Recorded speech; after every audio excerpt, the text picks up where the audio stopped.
پاگل کہیں گے، اور کوئی کام ہی نہیں تمہارا۔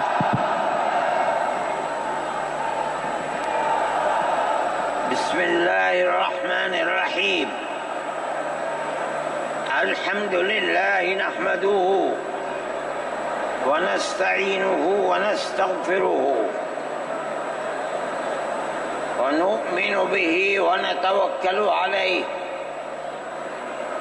ونعوذ باللہ من شرور انفسنا ومن سیئات اعمالنا من يهده الله فلا مضل له ومن يضلله فلا هادي له ونشهد أن لا إله إلا الله وحده لا شريك له ونشهد أن سيدنا ومولانا محمدا عبده ورسوله أما بعد۔ مسلم پرسنل لا بورڈ کے صدر محترم نائیڈو صاحب کے نائب صدر اور ہمارے مہدی صاحب، دوسرے حضرات جو یہاں بیٹھے ہوئے ہیں، اور یہ جمع غفیر لاکھوں آدمی جو آئے ہیں جمعیت علماء کی دعوت پر، میں جمعیت علماء کے ان ورکرز اور آئے ہوئے مہمانوں کا دل کی گہرائیوں سے شکریہ ادا کرتا ہوں۔ جن لوگوں نے جمعیت علماء ہند کی دعوت پر اپنے احباب کو جمع کیا اور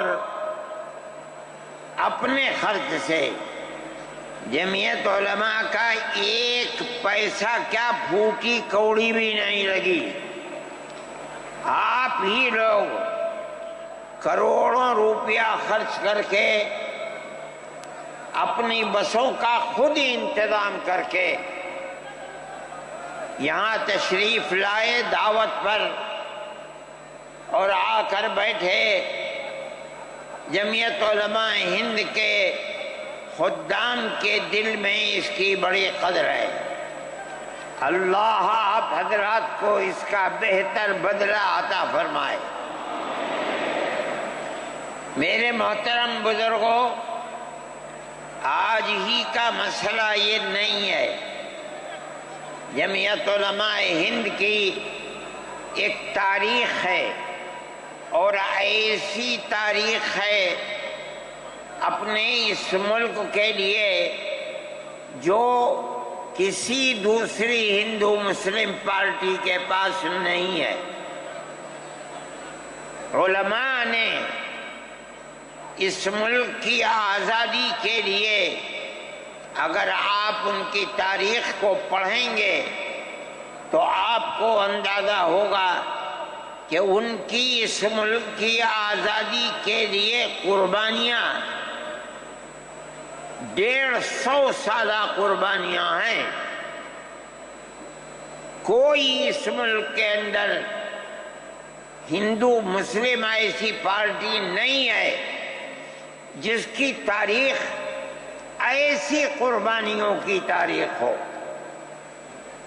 حضرت شاہ عبدالعزیز صاحب محدث دہلوی نے 1803 میں آواز بلند کی تھی کہ ہمارا ملک غلام ہو گیا، اس غلام ملک کو آزاد کرانا اس ملک میں بسنے والے ہر مسلمان اور ہر شخص کا فرض ہے۔ کوئی مائی کا لال نہیں تھا جو انگریز کی طاقت کے سامنے آزادی ملک کا نعرہ بلند کر سکتا۔ ایک مسلمان عالم دین نے اسی دلی کے اندر اس نعرے کو بلند کیا، اس کی جائیداد قرق کر لی گئی، اس کے مدرسے کو دفن کر دیا گیا، اس کو دلی بدر کر دیا گیا، لیکن یہ مسلمان ایسے نہیں تھے جو کسی ملک کے پیسے یا اس کی سطوت اور اس کی طاقت کے سامنے سر جھکا دیتے۔ جو انہوں نے اپنا موقف اختیار کیا تھا پتھر کی چٹان کی طرح، اسی طرح اس موقف کے اوپر کھڑے رہے۔ سب سے پہلا جہاد سن 1932 کے اندر ہوا، ہندوستانی لوگ تو جانتے بھی نہیں، اور اس کے اندر لوگ مر گئے، ختم ہو گئے۔ شاہ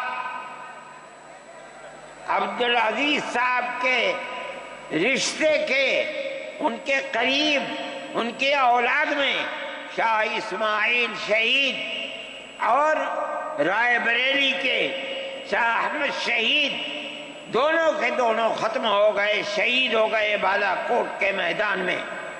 لیکن پیچھے نہیں ہٹے۔ وہ لوگ جو بچ کر آئے تھے سن 1857 میں پھر جہاد کر دیا، اور اس کے اندر صرف اسی دلی کے اندر 33,000 مسلمان شہید کیے گئے، اور لال قلعے سے لے کر جامع مسجد تک درختوں کے اوپر ان کی لاشوں کو لٹکا دیا گیا۔ یہ مسلمان کی تاریخ ہے، علماء کی تاریخ ہے۔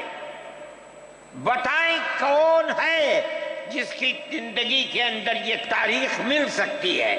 میں کہتا ہوں، لاکھوں آدمی کے سامنے کہتا ہوں، کوئی مائی کا لال ہے جس نے اس ملک کی اس طرح خدمت کی ہو جس طرح مسلمان علماء نے خدمت کی ہے؟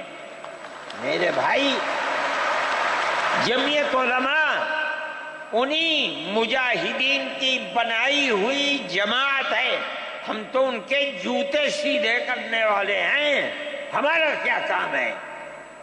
ایک ہی کام ہے کہ انہوں نے جو جمعیت کی بنیاد کے اندر ہندو مسلم اتحاد اور ملک کے ہر بسنے والے کو ایک پیغام دیا تھا پیار و محبت کا، ہم اسی پیغام کو لیے بیٹھے ہوئے ہیں۔ ہمارا کام صرف اتنا ہے۔ دنیا توڑنا چاہتی ہے، حکومتیں برباد کرنا چاہتی ہیں، فرقہ پرست ذہنیت آگ لگانا چاہتی ہے، یہ نعرہ دینا چاہتی ہے کہ ہندو الگ، سکھ الگ، مسلمان الگ۔ ہم کہتے ہیں نہیں، ہندو مسلم سکھ عیسائی بھائی بھائی۔ یہ ہمارا پیغام نہیں ہے، ان بزرگوں کا پیغام ہے جنہوں نے پھانسیوں کے تختوں کو چوما، اپنے اس ملک کے لیے چوما ہے، اس کی آزادی کے لیے چوما ہے۔ اس ملک کے اندر یگانگت اتحاد جس کو آج آگ لگایا جا رہا ہے، ہمارے بزرگوں نے اسی اتحاد کے لیے اپنی قیمتی جانوں کو قربان کیا ہے، اور ان کا مقصد یہ تھا کہ ملک آزاد ہو جائے۔ حکومت ایسی بننی چاہیے جو حکومت سیکولر حکومت ہو، کسی کا حق نہ جائے۔ کانگریس اس لیے نہیں بنی تھی، یہ 1803 کی آواز ہے کہ ملک غلام ہو گیا، جہاد کرنا فرض ہے۔ کانگریس کا تو وجود بھی نہیں تھا۔ کانگریس تو 28 دسمبر 1985 کو بنی ہے، اور اس کا پہلا اجلاس بمبئی کے اندر ہوا ہے۔ آپ لوگ سمجھیں اس کو، کانگریس ملک کو آزاد کرانے کے لیے نہیں بنی تھی۔ کانگریس کی تجویز موجود ہے، وہ کہتے ہیں کہ ہندو مسلم ملک کے بسنے والوں کی اس جنگ و جدال سے دو جہاد سن 32 کا 1857 کا اس جہاد کے نتیجے میں جو برطانیہ کی حکومت اور ہندوستان کی حکومت میں دوری پیدا ہو گئی ہے، کانگریس کا مقصد تھا کہ اس دوری کو ختم کر دیا جائے، ملک کو اپنے گردن سے زنجیر غلامی کی نکال کر توڑ دیا جائے۔ کانگریس کا مقصد نہیں تھا۔ میں آپ سے کہتا ہوں یہ بات ہے اور کانگریس کی تجویز میں موجود ہے، کوئی اس کی تردید نہیں کر سکتا۔ کسی نے حضرت گنگوہی رحمت اللہ علیہ سے پوچھا کہ ایک جماعت بنی ہے جو ہندوؤں نے بنائی ہے انگریز کے ساتھ مل کر، کیا مسلمان اس جماعت میں شریک ہو سکتا ہے؟ حضرت نے فتویٰ دیا اور یہ کہا کہ جس طرح اپنے کاروبار میں ہندو مسلمان شریک ہو سکتا ہے، اسی طرح اس پارٹی کے اندر بھی ہندو مسلمان شریک ہو سکتا ہے، بشرطے کہ دین کو کوئی نقصان نہ پہنچے۔ اس فتوے کا نام ہے نصرت الابرار، جو پرانی یونین مکتبیں ہیں، لائبریریاں ہیں، یہ آج بھی وہاں موجود ہے۔ یہ صرف فتویٰ نہیں ہے، یہ اس لیے ہے کہ یہ اشارہ ہے کہ مسلمانوں کو کانگریس کے ساتھ شریک ہونا چاہیے اور کانگریس کے اس نظریے کو بدلنا چاہیے۔ کانگریس کے اندر مستقل غلامی کی زنجیر کو توڑنے کے لیے اور انگریز کے ساتھ جہاد کرنے کے لیے تیار کرنا چاہیے۔ مسلمان جوق در جوق اس کے اندر شریک ہوئے، کانگریس کے اس نظریے کو بدل دیا اور کانگریس کو ملک کی آزادی کے لیے کھڑا کر دیا۔ یہ مسلمان کا، علماء کا، جمعیت علماء کا کردار ہے۔ کوئی مانے نہ مانے، تاریخ میں لکھی ہوئی چیزیں ہیں، ہم سے پوچھے ہم وہ تاریخ کی لکھی ہوئی چیزیں لیں گے۔ ہماری تاریخ کو مٹا دیا گیا۔ وہ طبقہ جو آج ملک کے اندر اسلام اور مسلمانوں کو دفن کرنا چاہتا ہے، وہ ہماری تاریخ کو دفن کرنے کے اندر کامیاب ہو گیا، مگر ہم کہتے ہیں یہ ہماری تاریخ ہے۔ میرے بھائی، ملک اسی طرح چلتا رہا، جیسے جیسے آزادی قریب آتی رہی، جمعیت علماء ہند وہ تنہا ایک جماعت تھی جو برابر موتی لال نہرو، جواہر لال نہرو، گاندھی جی سے یہ بات کہتی رہی کہ ہمیں ضمانت دو، ہم 143 سال ہیں ہماری زندگی، جہاد کی زندگی، ہمیں یہ ضمانت دو کہ ملک آزاد ہوگا تو اس کا کردار سیکولر کردار ہوگا، دستور سیکولر دستور ہوگا، جس کے اندر ہندو، مسلمان، سکھ، پارسی، عیسائی ہر ایک کو اپنے مذہب کے ساتھ جینے کا حق ہوگا اور حکومت کا کوئی مذہب نہیں ہوگا۔ ہمارے پاس تجویزیں موجود ہیں، برابر ہمیں مفتی کفایت اللہ صاحب جو جمعیت علماء کے اس وقت صدر تھے، نام لے کر ان کے پاس موتی لال نہرو، گاندھی جی، یہ لوگ اپنی ورکنگ کمیٹیوں کی تجاویز بھیجتے ہیں، مفتی صاحب کرم فرما، مفتی صاحب یہ ہے کہ ہمارا ملک جب آزاد ہوگا ہم گارنٹی دیتے ہیں کہ ملک سیکولر ملک ہوگا۔ اس کا کیا مطلب ہے؟ ہمارا کردار، ہمارا مذہب، ہمارا وقت، ہر چیز آزاد رہے گا، مسلمان جس طرح چاہے گا اپنی زندگی گزارے گا، اپنے مذہب کو سینے سے لگا کر زندگی گزارے گا۔ میں یہ بات صرف ہوائی نہیں کہہ رہا ہوں، آپ غور سے اس تحریر کا ایک ایک لفظ سنیں۔ ہری پور ضلع سورت کا اجلاس عام جو 19، 20، 21 فروری 1938 میں 47 میں ملک آزاد ہوا، یہ اجلاس 1938 میں، اس سے بھی 9 سال پہلے، یعنی آج کے مقابلے میں 80 سال پہلے یہ اجلاس ہوا تھا۔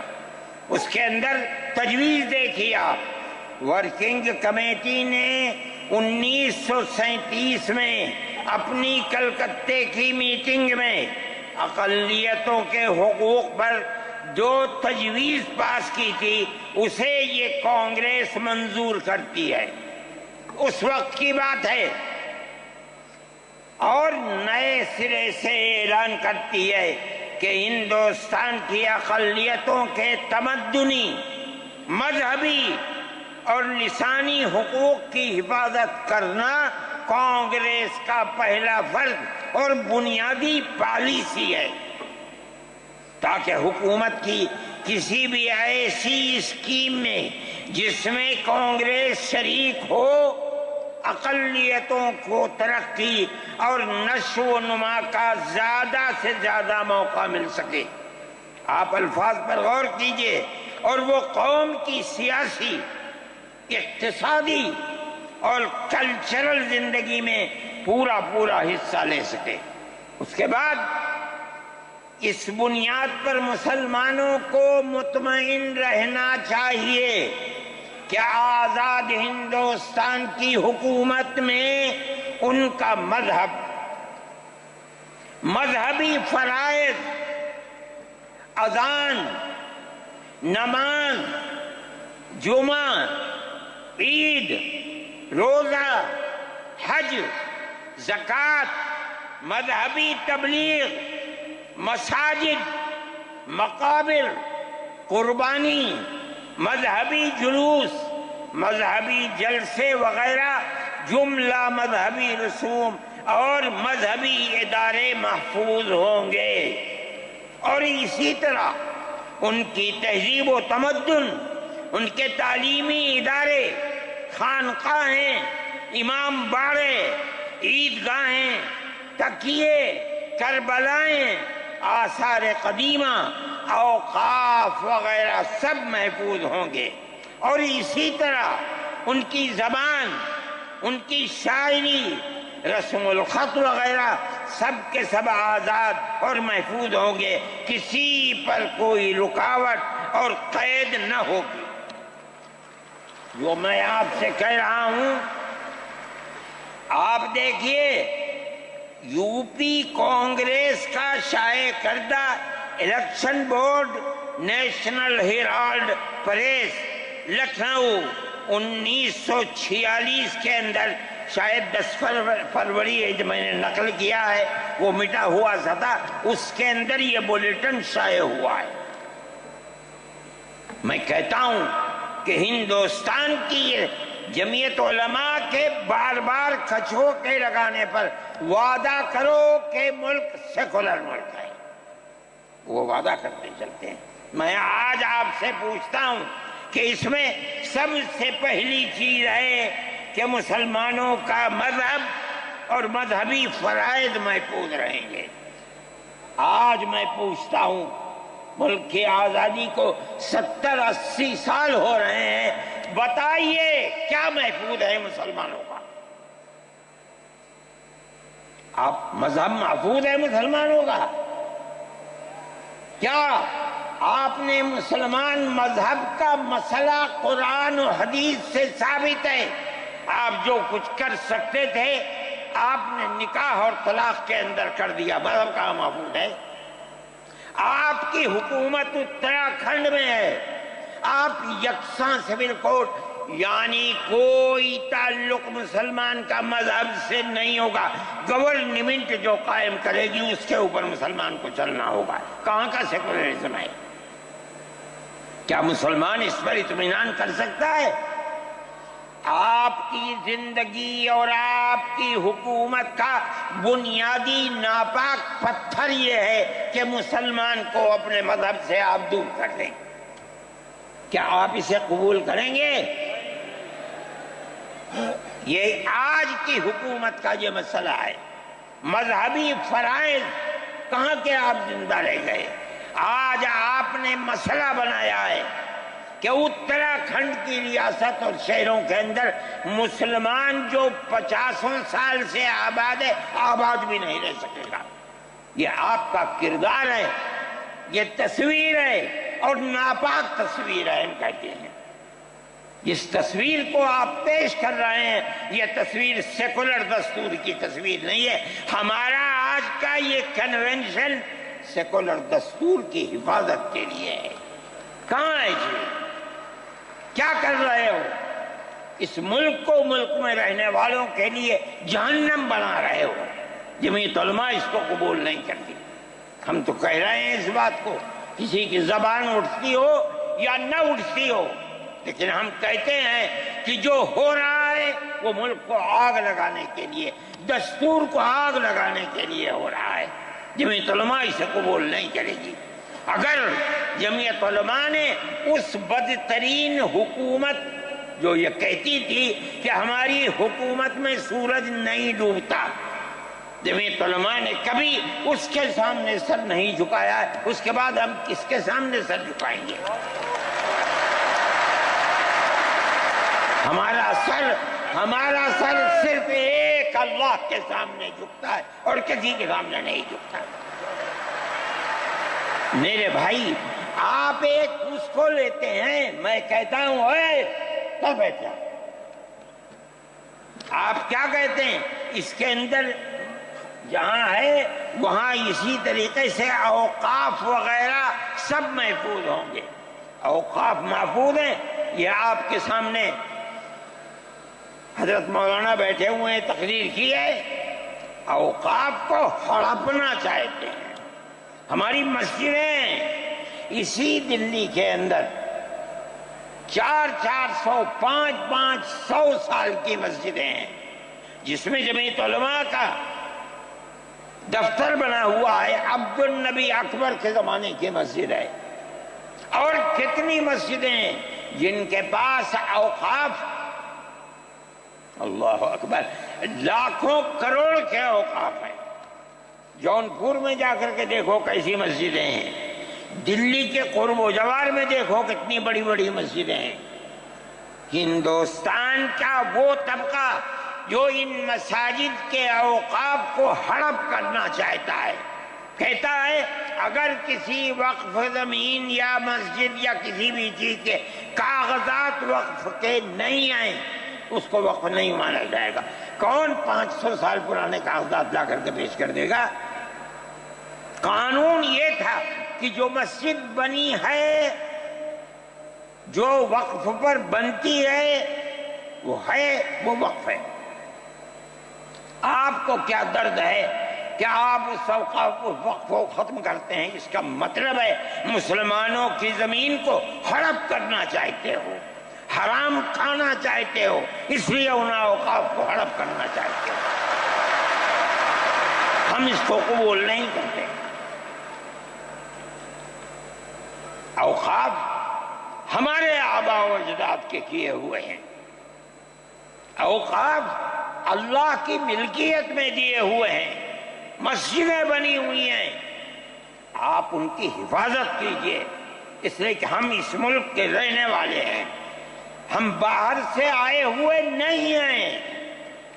اگر ہندو گوجر ہے مسلمان بھی گوجر ہے، اگر ہندو جاٹ ہے مسلمان بھی جاٹ ہے، اگر ہندو راجپوت ہے مسلمان بھی راجپوت ہے۔ جاؤ دیکھو کشمیر کے اندر، اگر ہندو برہمن ہے مسلمان بھی برہمن ہے۔ ہم اسی ملک کے رہنے والے ہیں۔ کسی کو اچھا لگا یہ مذہب وہ اس مذہب میں چلا گیا، کسی کو یہ مذہب اچھا لگا وہ اس مذہب میں چلا گیا۔